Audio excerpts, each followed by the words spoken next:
Nariño operan varios grupos de disidencias que se disputan rutas o corredores para la operación del narcotráfico. Era previsible que se armaran grupos o que llegaran grupos a las zonas de cultivos de coca, de minería ilegal.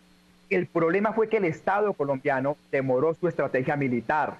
Armó una cosa que llaman el Plan Victoria 7 meses después de que las FARC dejaron el territorio.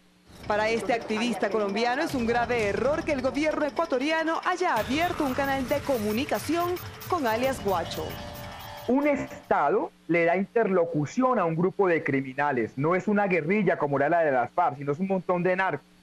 Y cuando hacen eso, pues era obvio que un chantaje como el que está ocurriendo se dé. Yo creo que estas salidas en falso del presidente Lenín Moreno es porque la agencia de inteligencia no está funcionando. Obviamente hay que mejorar la presencia militar en la frontera, pero hay que saberlo hacer. Si tú mandas tanques de guerra en esa zona no sirven para nada.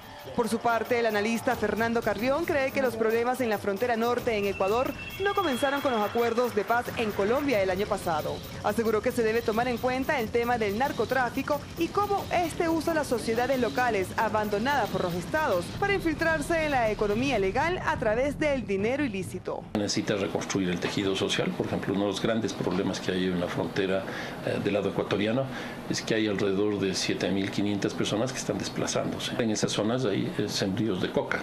Todo lo que hay que plantear es sustitución de esos cultivos. Carrión añadió que la solución no es militar. Para manejar temas como la violencia y los grupos irregulares armados con presencia en la frontera, se debe tener un servicio de inteligencia extraordinario. Se estima que el 70% de la acción tiene que ser inteligencia y el restante 30% tiene que ser ya acciones tipo operativo militar.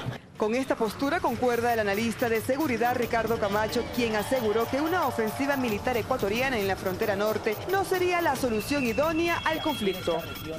Puso como ejemplo al gobierno mexicano de Felipe Calderón, que le declaró la guerra a grupos narcoterroristas y lo que causó durante años fue un mayor número de muertes. Se dieron cuenta que el crimen organizado aumentó, el número de la tasa de homicidios aumentó. Documentos revelados más tarde por el ejército mexicano revelaban que ellos no estaban listos para enfrentar esa guerra declarada al narcotráfico. La pregunta habría que hacerse es qué escenarios le presentaron nuestras autoridades al presidente Lenín Moreno. Y entonces habría que preguntarse, en inteligencia, ¿cómo estamos? ¿Cómo estamos en el nivel operativo en Fuerzas Armadas? Para Camacho, una forma de solucionar la problemática es a través de la cooperación de los países involucrados en el cultivo y tráfico de droga para subsanar las deficiencias de los sistemas de seguridad de Ecuador. ¿Creen ustedes que el Ecuador podrá cerrar, tener cero tolerancia si Bolivia, Perú y Colombia tienen las principales plantaciones de cocaína? Necesitamos mínimo 10 escáneres gigantes en el puerto de Guayaquil que pueden costar entre 50 a 60 millones de dólares. ¿Quién nos va a pagar eso? La comunidad internacional, pues. Según el vicerrector de investigaciones de la Flaxo, Freddy Rivera, mientras en Ecuador la Secretaría de Inteligencia se dedicaba al espionaje político, los focos de amenaza en la frontera se desplazaban desde Putumayo hacia Nariño y el Pacífico. Según Rivera, la solución al conflicto en la frontera es reconstruyendo esa capacidad de defensa, como es el Plan Ecuador. Apuntaba a fortalecer las áreas fronterizas en base a una intervención de desarrollo potente.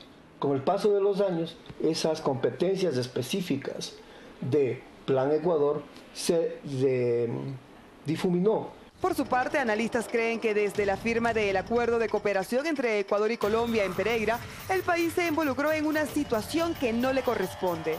Hacer operaciones militares conjuntas con las Fuerzas Armadas colombianas ponen al Ecuador como objetivo. Las operaciones militares y policiales en nuestro territorio deben ser conducidas exclusivamente por nuestras Fuerzas Armadas y por nuestra policía.